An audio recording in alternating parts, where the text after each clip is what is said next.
Hello and welcome to my second video. In this one I thought I'd just show you what it was like arriving in Phnom Penh and also where I'm staying and sort of how much I'm paying just to get to set up a base here. To start off with, I've booked 10 nights in a hotel called the White Corner Hotel, and yeah, it's a 3-star hotel, so it's fairly comfortable. I've got a bed, I've got aircon, and I signed up for the free breakfast as well. So I thought, well, it'd be good if every day I could start with a breakfast at least, so I didn't have to go and look for a breakfast or somewhere to eat. So that was part of the plan. I've actually just come back from my first day of job hunting, so I'll let you know how that went in the next one. But in this video I'll just give you a quick introduction of how I arrived here, and I'll also include some clips, so I hope you enjoy those. Yep, enjoy. Yeah, this clip is at the new awesome Techo International Airport in Phnom Penh. Really impressive. I enjoyed arriving there, so that was super cool. Yeah, Techo International Airport was interesting because I had to get through immigration. So I did my research first, and if you want to look for a job you need an e-visa. I did mine on the internet, so I had already done that. But what I didn't realize is when you go through the airport on the right, they have all these sort of tablet things.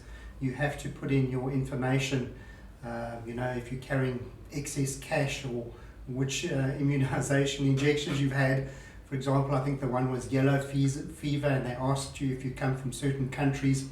So I was worried. I've come from Africa, so I thought, oh my gosh, I'm going to have this injection. But it turns out I didn't have to, luckily, because in the past when I was young, I went for a working holiday in England, and at Heathrow I had to have an x-ray of my chest. But anyway, initially I walked right past that, and then they sent me all the way back, because previously when you land in a country, you'd get like a little piece of paper on an aeroplane that you'd have to fill in all those details. But at Techo now it's more modern, you've got to go there. So if you're going in, just remember on the right when you go through immigration, they have these little tablet things. There's a whole lot of them, so there's many people doing it, and there's a guy that is that helps, a Cambodian. His English isn't really that good, but somehow we pulled through. Now then I went through immigration, and to my surprise, it was actually a little bit nerve-wracking, because many of the YouTubers I followed said, oh, Cambodia is a breeze, you'll just walk through. But they did grill me a little bit, and they asked me a few questions. I told them I'm coming here, I'm looking for work. Then they asked for, well, do I have a job offer? Then I said no, but I showed them a bus ticket that, after a month I'll be going to Vietnam, and I told them if I don't come right here, that I would be going into Vietnam. I also mentioned that I'm a holiday maker too. I want to go and see Siem Reap and Camp Pot. So do not think it's going to be a breeze or easy to get in. Be prepared. They're going to ask you maybe for a letter of employment, or if they don't, you need to have your story all checked out. Because I met a backpacker the following night, and he came in and they stopped his wife. So they are quite strict. So don't believe all these YouTubers that are telling you Cambodia is easier to get in. Maybe in the past, but not anymore. So just make sure you've got all your ducks in a row and you are mentally prepared, because I did have one or two awkward moments through immigration. So just be wary of that. So after I got through immigration, I went to get my luggage, and yep, what a relief. There was no problem there. All the way from South Africa, nothing was missing. Everything was in great shape. The suitcase was as I had put it in, so the luggage was no problem. I flew Qatar Airways, and they also have some sort of agreement with Malaysia Airways. So the first flight was to Doha, and then Kuala Lumpur, and then Kuala Lumpur into Techo International Airport. So after I got my luggage, I realized, well, I need a SIM card, because so much of the convenience that Cambodia offers is to have a SIM card. You need it for Grab, for Panda Food, that kind of thing. So I walked out, and on the right there's two, as you walk out of immigration, on the right you'll find two cell phone providers, and they are heckling with each other. So it's quite funny. They really both want your attention, and they're right next to each other. So I thought that was quite funny. Anyway, I went with Medphone because, I don't know, I was following some AI advice. So far, it's only got 4G, not 5G, so a little bit disappointed on that. Alright, but this was the big thing. As soon as it was loaded and I was trying to download the Grab app, which we use for tuk-tuks and things like that, the taxi drivers just hounded me, and they are very, very aggressive. But I'd done my research and I said, whatever you do, just don't go with one of those guys at the airport, because a lot of them overcharge.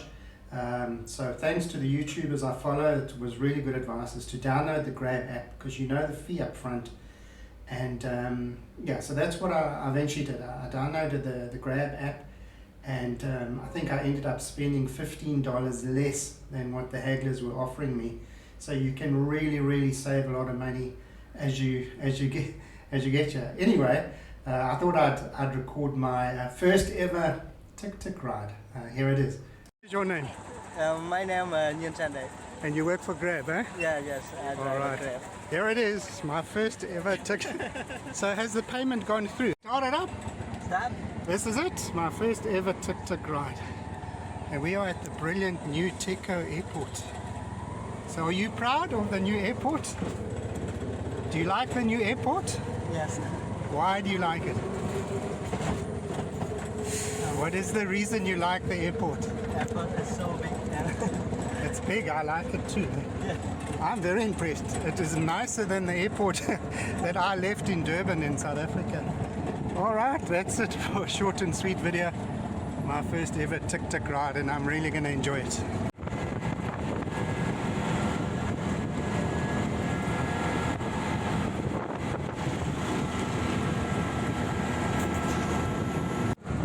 Eon Mall, is it Eon Mall number 1 or number 2 or number 3? Ah, Zoe, there we go. Eon Mall over here.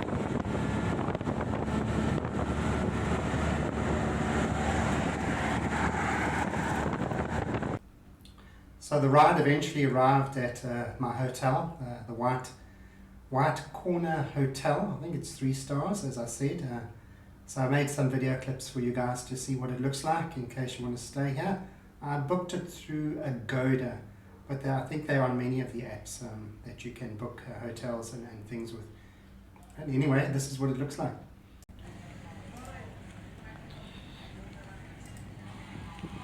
So this is the entrance, obviously. So they've got these nice trees out there. And in the mornings I like to sit at those chairs and have some coffee. To my surprise, Phnom Penh hasn't been as hot as Durban was. I think it's 6 stories high. I'm on the 5th floor. And what's kind of cool is it's Chinese New Year. So you're going to see, well, I've seen these sort of Chinese New Year decorations all over the place, which is really awesome. So up we go to the 5th floor, which is nice and high. I don't have the street view. I'm on the other side, which means it's really nice and quiet. So I've been able to sleep very well at night.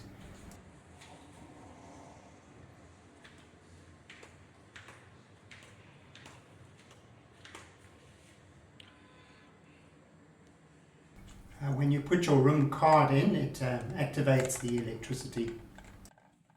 So the toilet is on the left as you get in. As you can see, it's a typical, I guess, Cambodian toilet setup. The toilet is in the shower.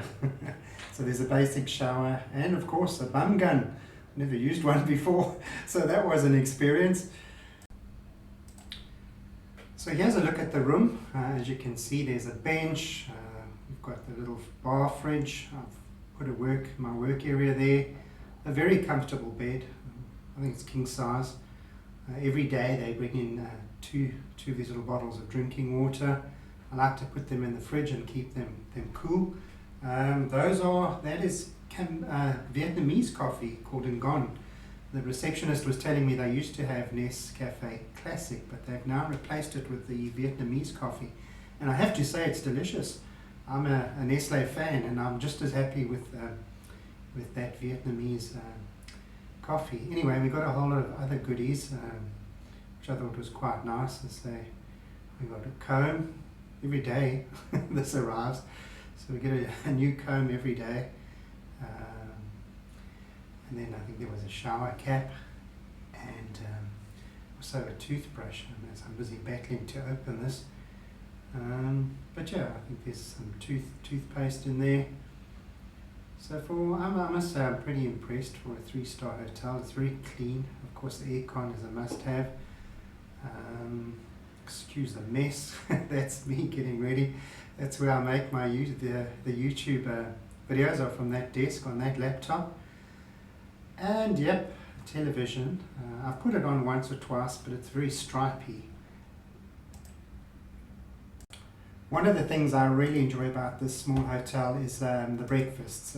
So every morning I make sure I have a good feed before I go out. We've got a bit of juice, water, jams, honey, chocolate, spread there's all kinds of rice and roast veggies. I've never had roast veggies for breakfast, but they do here. That was like a Vienna sausage, sort of sausage roll, French toast. Most of that scrambled egg I tucked into. It was so good. Salad, yep, you have salad for breakfast here. That's plastic fruit. And yep, there's watermelon and I think some sort of melon there in it. It was really good. I really enjoy that about this hotel. So as you can see, they have this nice little downstairs area, restaurant area where everybody eats. They also have a restaurant at night. So this is not only a breakfast area. So I hope you enjoyed that. It's just how it was to go from the airport and to move into my hotel. So in future I will be showing some how my job searching goes. So if you're enjoying these videos and you're interested, please don't forget to subscribe and hit notify and like. And also if you think somebody you know maybe is going through what I'm going through in their life that might enjoy these videos, please don't forget to share it and send them these videos. Thank you so much for watching. Until next time, bye bye.